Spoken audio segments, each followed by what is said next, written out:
You can own the selection and the arrangement of the way that it's laid out. So if you write a full article, it's easier to track if somebody takes your information and passes it off on their for their own.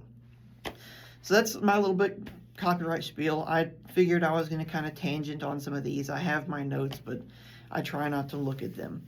But you can copyright these things. If you have a collection of data, say that you have a huge client list that you've curated over a long time. It's like, these are your vendor lists, right? Now, you don't necessarily want to publish them, but they are eligible for copyright protection because it's a selection and arrangement of the work and the data that you gathered.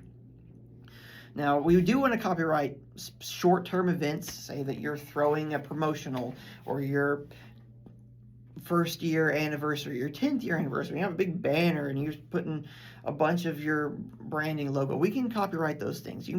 Pamphlets, flyers, things like that can be copywritten. That's another way to protect your business. It's a low barrier of entry.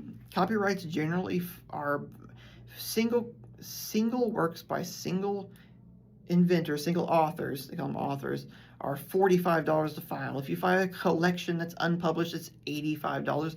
Generally speaking, your fees for copyrights are very low, and because it doesn't take me a bunch of time, my fees for filing them are generally low. So it's a low barrier of entry, and it can really bolster your protections.